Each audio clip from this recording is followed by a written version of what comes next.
tujuan Aye berdiri di sini, Aye mau bawain cerita nih yang judulnya Nyai Dasimeh. Kembang melati di atas meja, harumnya nyebar kemana-mana. Cerita Nyai Dasimeh penuh makna, biar jadi pelajaran buat kita semua. Tempo dulu di tanah Betawi, ada seorang gadis muda, namanya Dasimeh. Orangnya cakep bener, kulitnya halus, matanya bening, kalau ngomong tuh lembut banget. Pokoknya siapa aja yang lihat pasti bakalan bilang, aduh manis bener nih bocah. Dasimeh kerja di rumah orang Belanda, Tuan Edward namanya. Awalnya sih cuma bantu-bantu ya, tapi gara-gara dia pinter, rajin, sama sopan, dia jadi kepercayaan si Tuan Edward. Lama-lama dia tinggal di rumah hantu, dan mereka hidup serumah kayak laki bini. Dari situlah lahir anak perempuan kecil lucu banget, namanya Nancy. Nancy ini persis emaknya si Dasimeh, cakep. Tiap hari dia ngoceh melulu pakai bahasa Inggris. Dasimeh jawab campur Melayu ame Sunda. Kadang lucu, sampai Tuan Edward ngakak kalau denger mereka ngobrol. Hidup mereka awalnya senang-senang aja. Tuan Edward sayang banget sama Dasimeh. Semua kebutuhan tercukupi, duit banyak, rumah mewah di daerah Gambir. Pokoknya hidup udah kayak mimpi dah. Tapi pastinya di luar sono banyak orang pada ngiri. Nah, di kampung tetangga ada seorang perempuan tua, namanya Mak Buyung.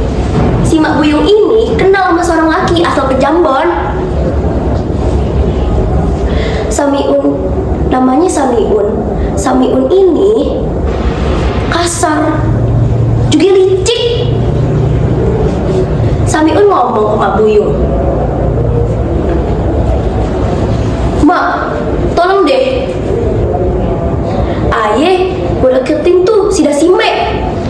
Orangnya cantik, kaya lagi. Kalau bisa, Aye mau dia ninggalin Tuan Edward. Mak Buyung senyum licik. Beres, urusan begitu mah kecil buat Mak.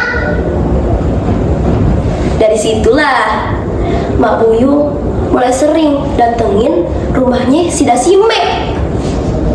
Katanya sih mau jual telur, jual buah, jual sayur.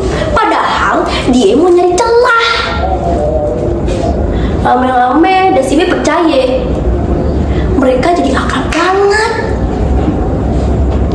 Sampai satu hari Mak Buyung ngomong ke Dasimeh, Neng, Tuan itu orang bule. Hubungan kalian tuh kagak sah, Neng. Neng tuh nyai doang, bukan bini. Dasimeh diem, hatinya mulai gelisah. Tapi Mak Buyung kagak berhenti sampai situ.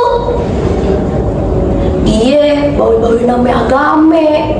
Bilangnya sih mau bikin hidup Dasimeh lebih berkah.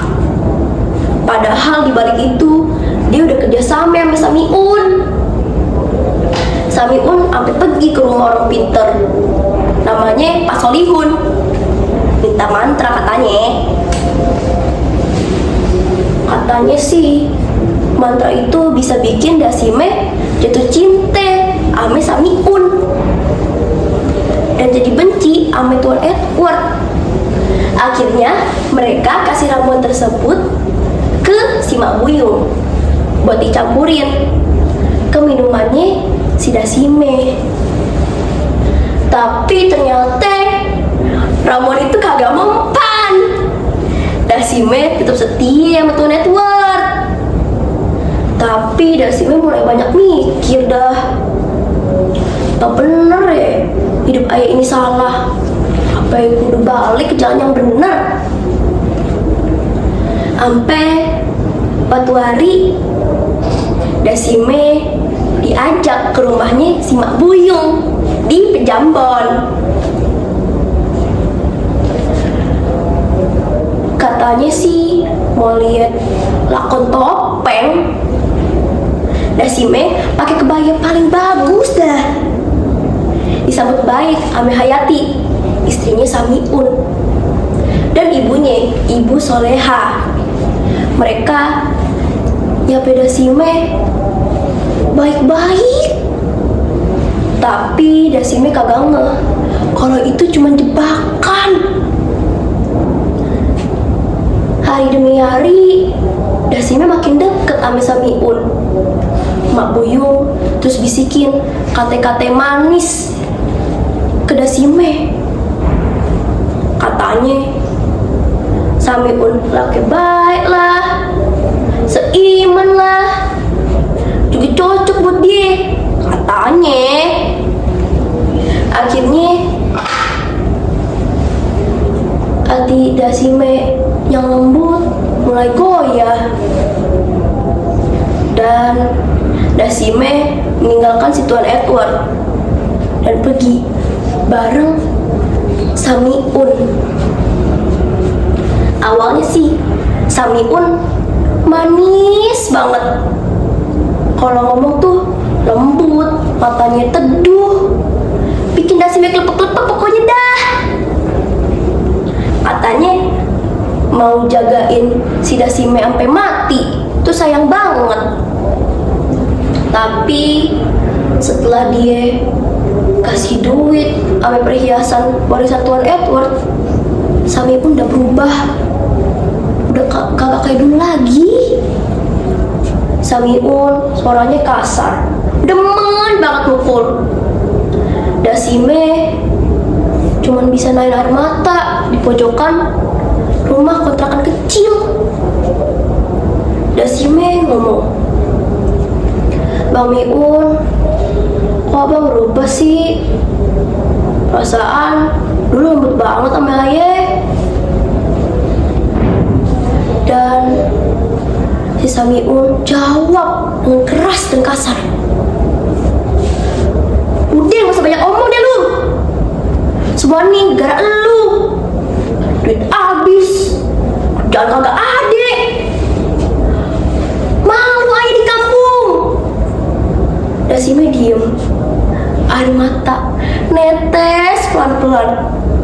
Dalam hati dia bilang, "Ya Allah, kenapa waktu itu ayah percaya ya?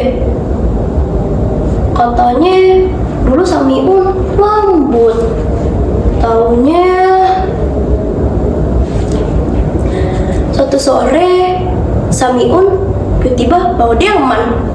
Katanya mau ngajak si Dasime jalan-jalan biar pikiran seger. "Bang Miun, beneran nih kita mau ngelancong? Ayah capek, nangis tiap malam." "Iya, deh naiknya. Ayah mau bawain elu ke tempat yang tentram." Delman mulai berjalan, sementara langit mulai gelap. Mak Buyung dengan mata liciknya duduk di depan. "Mak Buyung, kita mau kemana sih?" Dasime bertanya ke Mak Buyung, ketakutan. "Hehe, tenang aja Neng, ke tempat yang adem. Deh, tenang aja, tidur anteng." Suasana mulai semakin dingin. Dasime ketakutan. Dia mulai berpikir yang enggak. Akhirnya ia melihat ke Samiun, tapi Samiun kagak mau ngeliat balik. Dia malah megang sapu tangan. Bang Miun, jangan bercanda deh. Abang mau ngapain sih? Ayah takut, Bang. Udah, diam lu. Lu udah kagak guna lagi dah si Mek. Suara kude berhenti. Delman berhenti di pinggir kali. Habis itu, piur. Dasime mati tenggelam tanpa suara. Itulah pemirsa, kisah tragis Dasime.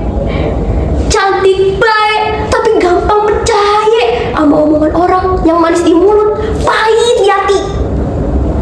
Nah, jadi kita bisa ambil hikmahnya dan pesan moralnya.